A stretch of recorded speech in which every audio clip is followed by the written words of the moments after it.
নমস্কার বন্ধুরা, চলে এসেছি আজ একটা নতুন রেসিপি নিয়ে।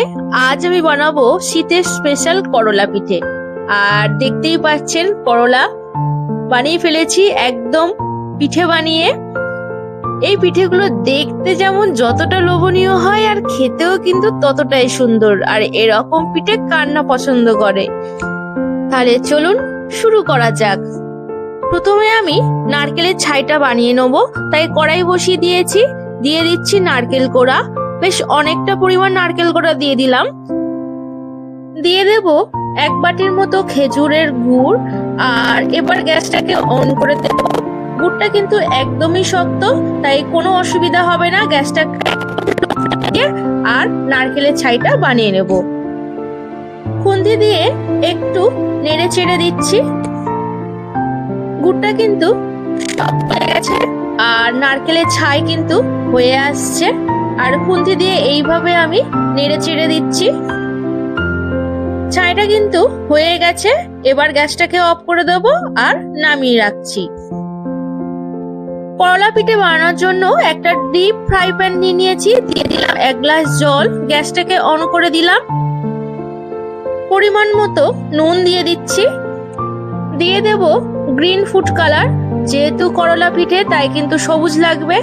গ্যাসটা অফ হয়ে গেছিল, আবার গ্যাসটাকে অন করে দিয়ে 1/2 চামচের মতো গ্রিন ফুড কালার দিয়ে দিলাম। জলটা ফুটে উঠলেই দিয়ে দেব চালের গুঁড়ো। আর দেখুন জলটা কিন্তু ফুটে গেছে, তাই এবার আমি দিয়ে দিচ্ছি চালের গুঁড়ো। খুন্তি দিয়ে একটু নেড়ে চেড়ে দিয়ে আর একটা কিন্তু ডো বানিয়ে নিতে হবে। আর গ্যাসের ফ্লেমটাকে একদম লোয়ে রাখতে হবে। যেরকম সেদ্ধ পিঠে হয় বা পুলি পিঠে হয় ঠিক সেরকমই হবে। একদম কিন্তু গ্যাসের ফ্লেমটা লো রাখে আর একটা সফট ডো বানিয়ে নিতে হবে। গ্যাসের ফ্লেমটা একদম লোয়ে আছে, এবার বন্ধ করে দেব। আর এবার হাত দিয়ে মাখলে কিন্তু একটা ডো হয়ে যাবে, তাই এটাকে এবার নামিয়ে রাখবো। একটা প্লেটে ঢেলে নিচ্ছি।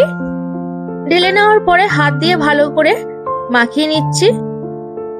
আর একটু লুজ লুজ লাগছে, তাই একটু চালের গুঁড়ো দিতে হবে এর মধ্যে। চালের গুঁড়ো দিয়ে ভালো করে কিন্তু মাখিয়ে নিচ্ছি।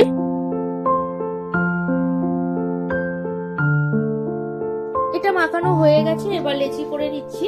যেরকম পুলি পিঠে হয় ঠিক সেরকম ভাবে এটাকে বানিয়ে নিতে হবে। পুলি পিঠের যেরকম একটু ছোট ছোট লেচি করতে হয়, এটাকে একটু বড় বড় সাইজের লেচি করতে হবে। যেহেতু করলাগুলো তো বড় বড় সাইজের করব, সেই জন্য এরকম খোল করে নিচ্ছি। আর এই খোলের মধ্যে আমি নারকেলের পুর দিয়ে দেবো।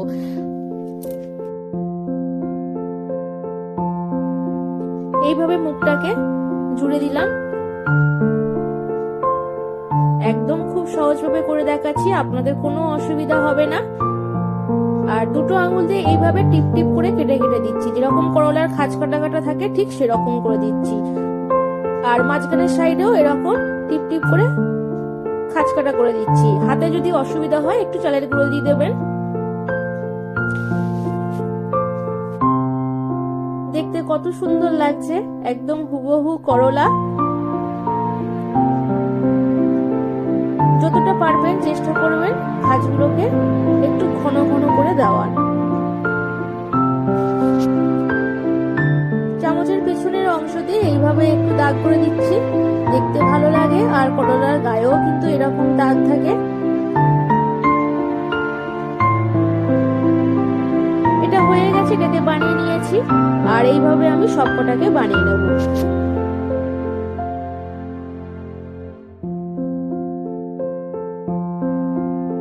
সবকটা বানিয়ে নিয়েছি। আর করলার কিন্তু একটা বোটা থাকে, সেই বোটার জন্য যে কোনো ধরনের কাঠি আপনারা ব্যবহার করবেন। আমি একটা কাঠি এর মধ্যে ঢুকিয়ে দিলাম। আর এইভাবে আমি সমস্ত করলার মধ্যে কাঠি ঢুকিয়ে দিচ্ছি। এইভাবে আমি সমস্ত করলার গায়ে এরকম বোটা বানিয়ে নিলাম। আর এগুলোকে এবার আমি ভাপাতে দেব। সমস্ত করলা পুরোপুরি রেডি হয়ে গেছে। যেহেতু ভাপাতে দেবো সেজন্য একটা ডেকচির মধ্যে হাফ জল দিয়ে দিলাম। জল দেওয়ার পর এই ফুটোওয়ালা থালা দিয়ে দিলাম। গ্যাসটাকে অন করে দিলাম। এই থালার মধ্যে এবার করলাগুলোকে এইভাবে আমি একটা একটা করে সাজিয়ে দিচ্ছি।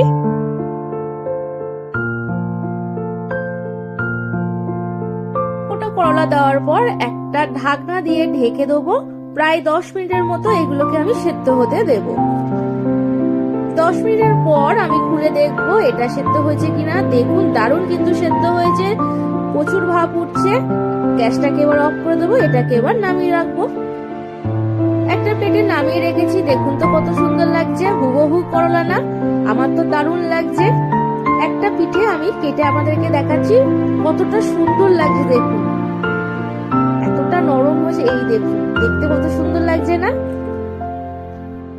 তাহলে বন্ধুরা আর দেরি না করে বাড়িতে খুব সহজে বানিয়ে ফেলুন করলা পিঠে। রেসিপিটি ভালো লাগলে অবশ্যই আমার চ্যানেলটিকে সাবস্ক্রাইব করবেন, পাশে থাকা বেল আইকনটি শেয়ার করবেন, প্রচুর প্রচুর লাইক করুন, কমেন্ট করুন এবং শেয়ার করুন।